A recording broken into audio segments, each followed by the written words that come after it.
اب سیدنا علی رضی اللہ تعالی عنہ نے خود یہ بات ارشاد فرمائی ہے کہ لیحبنی قوم حتی یدخلوا النار، ایک قوم مجھ سے محبت کرنے کی وجہ سے وہ جہنم میں جائے گی، اور ایک قوم مجھ سے بغض رکھنے کی وجہ سے جہنم کے اندر جائے گی۔ اب یہ حدیث کتاب الصحابہ اس میں بھی نقل ہے، امام احمد بن حنبل رحمہ اللہ تعالی نے اس میں بھی نقل کیا ہے، اور کتاب السنہ ابن ابی عاصم کے اندر بھی نقل ہے، اور شیخ البانی فرماتے ہیں کہ اس کی سند شیخین کی شرط کے مطابق بالکل صحیح ہے۔ اچھا، پھر اسی کی تشریح خود سیدنا علی رضی اللہ تعالی عنہ نے آگے چل کے کی کہ میری وجہ سے دو گروہ ہلاک ہوں گے، ایک میری محبت میں حد سے تجاوز کرنے والا، اور ایک میرے بغض کے اندر حد سے تجاوز کرنے والا، یہ دونوں ہلاک ہو جائیں گے۔ اب شیخ الاسلام ابن تیمیہ رحمہ اللہ تعالی نے ان دونوں گروہوں کی نشاندہی کی ہے کہ یہ دونوں گروہ کون کون سے تھے۔ ایک گروہ تو روافض کا، جنہوں نے سیدنا علی رضی اللہ تعالی عنہ کی شان کو حد سے زیادہ بڑھا دیا، اور ایسی ایسی حدیث آپ کی شان کے اندر نقل کی کہ جن کا سرے سے کوئی نام و نشان ہی نہیں ہے۔ اور نواصب، جنہیں ناصبی کہا جاتا ہے، انہوں نے سیدنا امیر معاویہ رضی اللہ تعالی عنہ اور سیدہ عائشہ صدیقہ رضی اللہ تعالی عنہا سے جنگ کی وجہ سے آپ کی شان اور مقام اور مرتبے کو اس سے کم کر دیا۔ تو ایک نے محبت کے اندر غلو کیا اور ایک نے بغض کے اندر غلو کیا، یہ دونوں گمراہ ہیں۔ اور اہل سنت والجماعت کا جو مسلک ہے وہ اعتدال کا ہے، ان دونوں کے درمیان میں ہے۔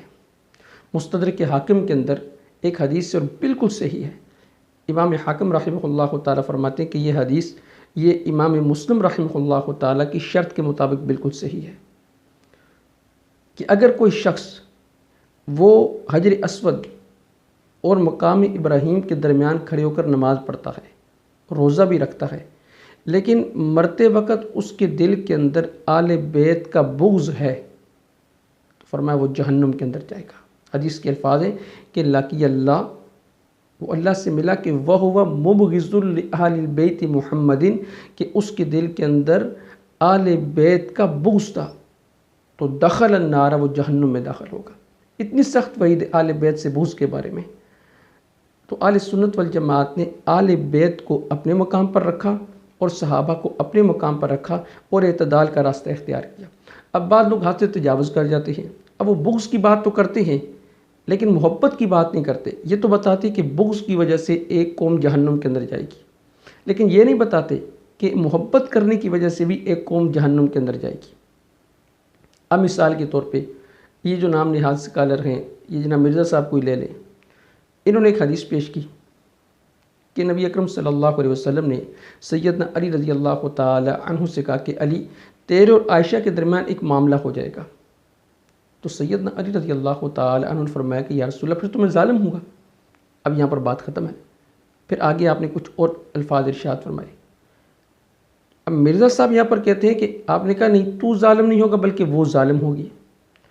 اب یہاں پر انہوں نے عائشہ صدیقہ رضی اللہ تعالی عنہ کی شان کو کم کر دیا اور سیدنا علی رضی اللہ تعالی عنہ کی شان کو حد سے زیادہ بڑھا دیا۔ اسے کہتے ہیں حب علی کے اندر حد سے تجاوز کر جانا۔ تو پھر ایک اور مقام پر اب ایک حدیث ہے بخاری شریف کے اندر، حدیث کا نمبر ہے 3662۔ اس میں نبی اکرم صلی اللہ علیہ وسلم سے پوچھا گیا کہ یا رسول اللہ، یہ بتائیں کہ آپ کو لوگوں میں سب سے زیادہ محبوب کون ہے؟ اور فرمایا کہ عائشہ۔ کہا یا رسول اللہ مردوں کے بارے میں؟ فرمایا کہ ابوہا، ان کے باپ۔ تو پھر آپ سے سوال ہو یا رسول اللہ پھر؟ تو آپ نے فرمایا کہ عمر ابن خطاب۔ پھر حدیث میں آتا ہے پھر آپ نے کچھ نام اور بھی گنوائے۔ اب یہ بالکل صحیح حدیث ہے۔ اچھا، اس کے مد مقابل مرزا صاحب نے ایک ٹی وی پروگرام کے اندر ایک حدیث پیش کی، جس میں کہا کہ نبی اکرم صلی اللہ علیہ وسلم سے پوچھا گیا کہ آپ کو سب سے زیادہ محبوب کون ہے؟ نبی اکرم صلی اللہ علیہ وسلم نے فرمایا کہ فاطمہ۔ کا مردوں میں؟ کا ان کے شوہر۔ تو سب سے بڑھ کر محبوب بیوی سے بھی پوچھ لیں۔ سیدہ عائشہ کے بارے میں المستدرک للحاکم کے اندر حدیث موجود ہے۔ اما عائشہ سے کسی نے پوچھا بتائیے کہ نبی علیہ السلام کو اپنے صحابہ میں سب سے بڑھ کر محبوب کون تھا؟ تو انہوں نے کہا کہ فاطمہ سلام اللہ علیہا۔ پھر انہوں نے پوچھا نہیں مردوں میں بتائیں، تو انہوں نے کہا کہ مردوں میں فاطمہ کا شوہر علی ابن ابی طالب۔